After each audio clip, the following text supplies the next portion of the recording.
Let's talk about experience to expression, the new luxury system. Let me start with a precise shift. Luxury is no longer operating as a product system. It has transitioned into a meaning system. And that system is now under structural change. Now, over the past 2 decades, something very specific happened. Luxury moved away from material value towards experiential value. The dominant belief became simple. Value is no longer what you own. Value is what you feel. And entire global infrastructures were rebuilt on this logic. Flagship spaces become immersive environments. Campaigns became cinematic constructs. Digital platform became experiential interfaces, and one doctrine defines the entire sector. We do not sell products, we sell experience. But this doctrine is now incomplete. Not because experience has lost relevance, but because it has expanded without boundaries. So now the question changes. It is no longer what experience is. It is what experience is designed to do. Is it experience of identity, experience of belonging, experience of aspiration, or experience as engineered perception? Because what is now becoming visible is that luxury does not deliver neutral experience. It delivers structured perception. A system designed to align emotional response with pre-configured meaning. So, the individual is not simply engaging with luxury. They are being positioned inside a system that determines how identity is validated. This is the first shift. Luxury is no longer an experience architecture defined by immersion. It is a perception architecture defined before entry. And when every variable is pre-designed, experience is no longer discovery. It becomes orchestration. And when experience becomes orchestration, it stops being open. It becomes controlled, which means luxury is no longer surface emotion. It is structural language, a language that defines how identity is placed inside systems of meaning. And within that system, something very precise is exchanged. Permission to belong, permission to signal, permission to exist inside coded hierarchies of value. A long is not branding. A logo is not branding. It is compressed identity placement. And over time, individuals internalize these systems.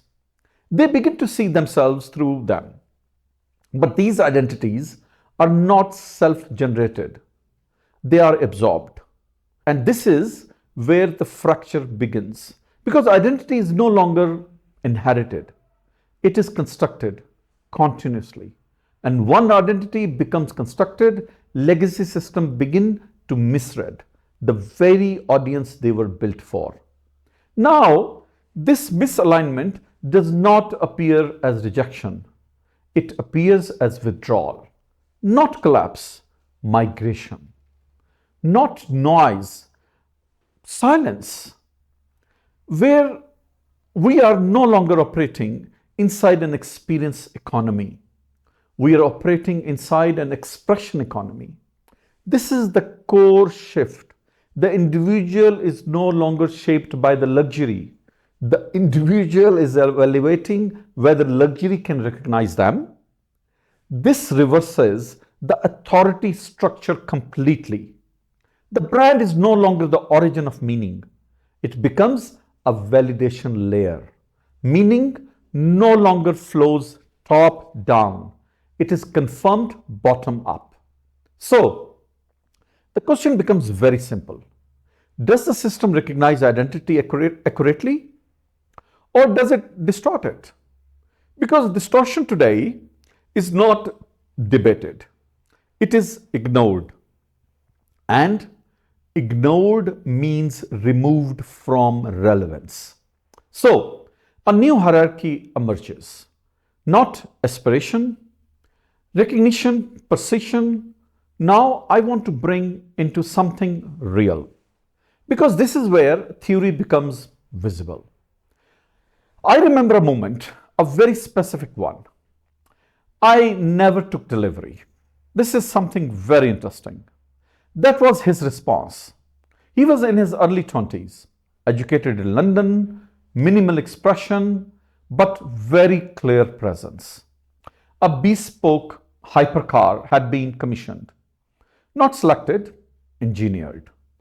Every detail configured, every surface considered, every element aligned, or at least intended to be. He followed the entire process. Sketches, iterations, refinement, total environment. He arrived in Paris for delivery. He walked around the car. He opened the door. He sat inside. And then he paused. He looked at one detail, the steering wheel, the center alignment mark. And in that moment, something shifted. The system was speaking a logic that predated him. It wasn't aligned. He stepped out, no reaction, no explanation, just a decision. Later, one sentence. I did not see myself in it. That is not preference. That is not dissonance. Structural dissonance. And that moment marks the transition from ownership to authorship. We are no longer inside an experience economy. We are inside an expression economy. The individual is no longer receiving meaning. They are testing recognition.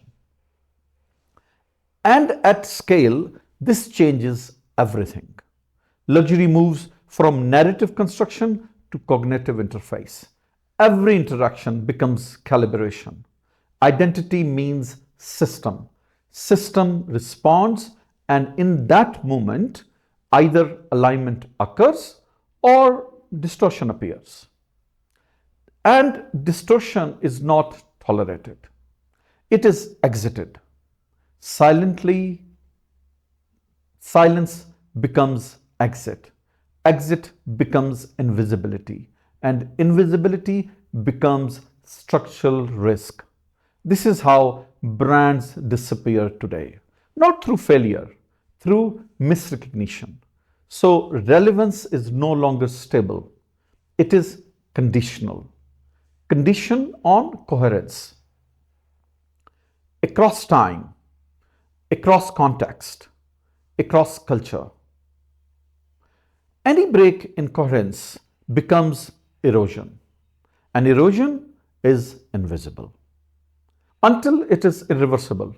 Now, personalization. This is where most systems fail. Personalization is not customization. It is not variation. It's not service change. It is structural alignment between identity logic and system design.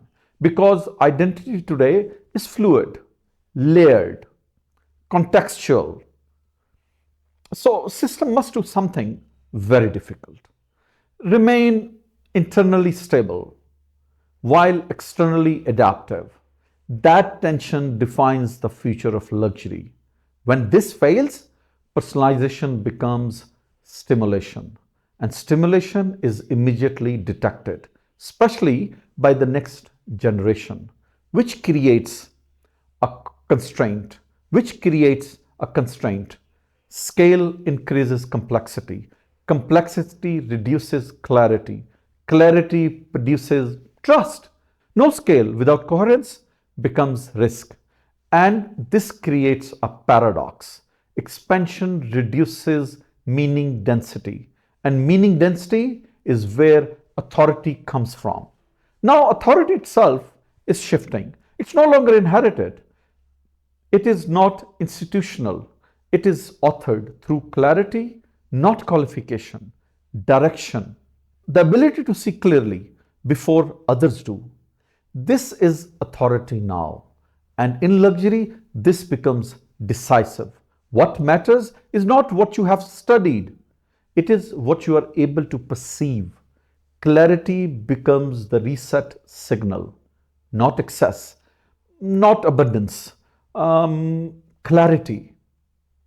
Because clarity signals structure, restraint, and discernment, and attention is moving accordingly from validation to intelligence.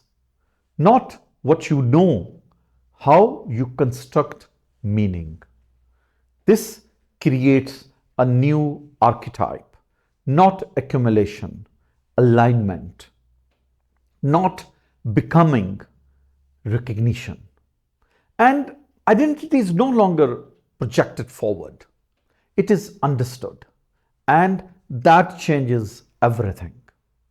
Luxury is no longer about defining inspirations, it is about confirming identity already in motion. So everything converges into one principle: coherence across time, across geography, across interpretation. Because when coherence breaks, trust does not collapse, it dissolves. Silently, luxury does not fail loudly, it disappears through drift. And drift is dangerous because it is not visible in real time.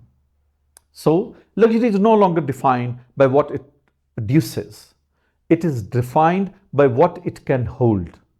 Without distortion, identity, meaning, complexity, cultural variation. If it cannot hold these, it does not get rejected, it disappears. Quietly, the future of luxury is not narrative, it is infrastructure. Infrastructure for identity recognition. Meaning is no longer delivered, it is negotiated between individuals and responsive systems. So, relevance is no longer declared, it is continuously tested. And in that environment, there are only two positions. You are either designing inside systems, losing coherence, or you are building the next architecture of meaning itself. This is not conceptual, this is timing, and timing is the only remaining advantage.